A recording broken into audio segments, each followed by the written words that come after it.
Hey guys, I'm going to make a cake using a can of Coke. Just a heads up, just buy a regular cake mix, and I bought chocolate this time. For any dark colored cake, use a dark soda, and you could use any flavor like Dr. Pepper, Cherry Coke, Pepsi, whatever. For light colored ones, use light colored Cokes like Sprite, 7-Up, things like that.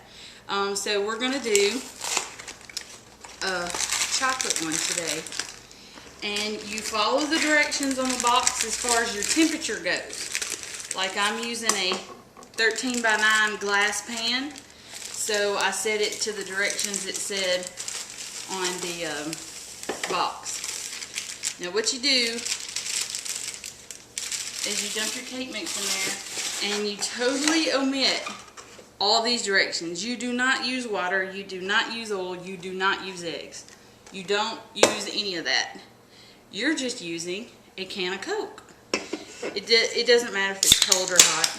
And you just open it and you pour it into your bowl that has your stuff in there. And of course, being Coke, it's going to fuzzy up. And then you mix.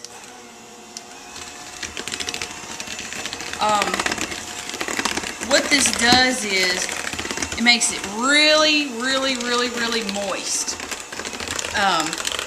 And it omits, like as you can see, I'm using Coke Zero, so it's omitting all the sugar. And just read the back of your box. Y'all know I watch my fat intake, so I look at the back of the box to see how much fat is in the mix itself. So with the Coke, it's omitting a lot of the sugar and a lot of the fat. I don't count calories, I don't count carbs, so I don't know what is in all that, so I'm not completely sure.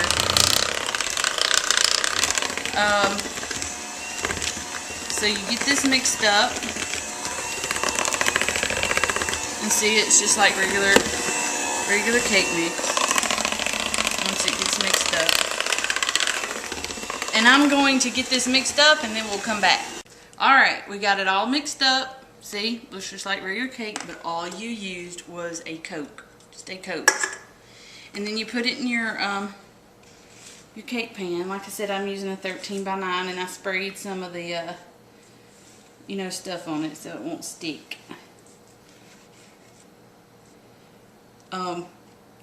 It probably looks a little thicker than what it would be if you used the regular ingredients, but trust me, this is the most moist cake you will ever put in your mouth. I have never had a cake as moist as I did this. I made a lemon one not too long ago, and man, it was great. And I used a Sprite in the lemon one. And you just get it in there.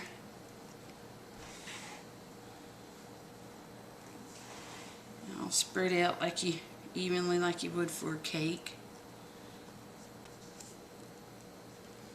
And just follow, like I said, follow the directions on the back of the box on temperatures and how long to cook it. And you can test it like you would another cake as well, just to see if it's done in the center. We're gonna put this in the oven, and then I'll come back and make this really super cool icing to go on top. And about 30 minutes later, your cake is done. Ow, it's hot. I was touching it to make sure it was done, and you can see how moist it is because it indents. Oh, it's amazing. Okay, and next up is the icing. Okay, now we're going to make a cool icing to go on top, which requires a thing of Cool Whip. I use fat-free Target brand. Target's the only place I can find it. They make I think a no sugar or sugar-free, so if you're watching that, you can get that. And then you take 1 box of Jello pudding mix. You can use any flavor. This is white chocolate. I'm going to put white chocolate on top of a regular chocolate. And this is sugar-free, fat-free, so you can eliminate sugar and fat that way. And then it's 1/4 of a cup of powdered sugar. This is not required. I did find another recipe that didn't have this in it. I just happen to have it, so I always use it. So you could probably omit that and it wouldn't matter. And then 1 cup of milk. Of course, I use skim milk, so that eliminates the fat in that. So you just take your pudding mix. Like I said, any flavor, chocolate, vanilla, whatever flavor you're wanting in pudding you can use. And then the powdered sugar. The powdered sugar may make it a little bit sweeter. And then your 1 cup of milk. And then you mix. And it'll get, you know how when you make like an instant pudding, with your extra cold milk it kind of thickens up? That's what you want. So we're going to mix till it gets thick. Okay, so see, it's starting to get thick.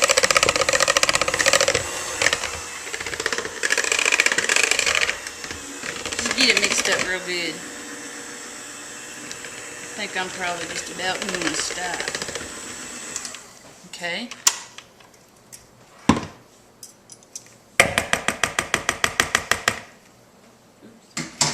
And then you take your tub of Cool Whip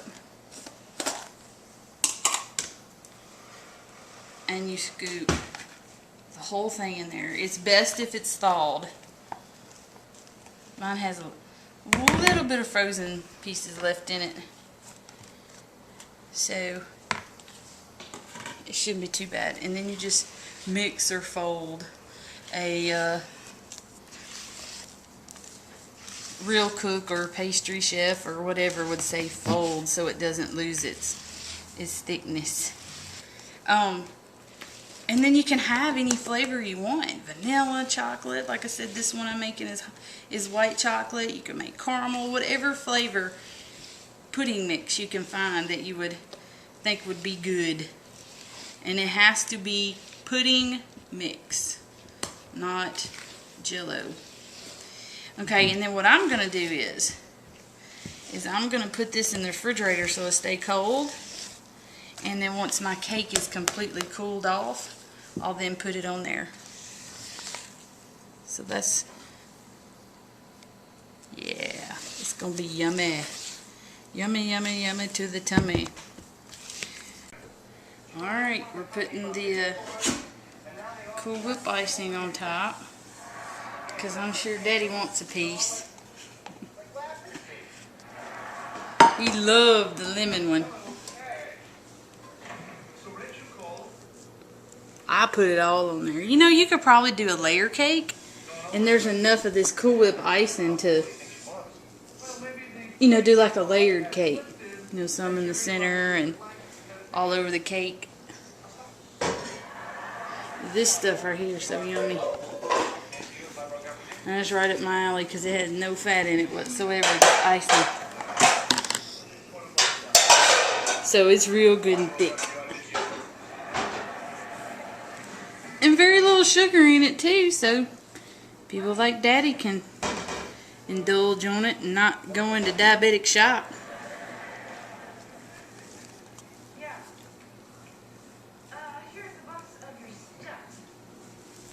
Voila! Coke cake with Cool Whip white chocolate icing. If you try it, let me know. This is Scott's piece. Half of the cake. Is it moist? Come back again. Is it moist? Yes. Daddy said, don't ever make a cake another way. So, I won't. I just ate, so I have to wait a little bit before I can have some.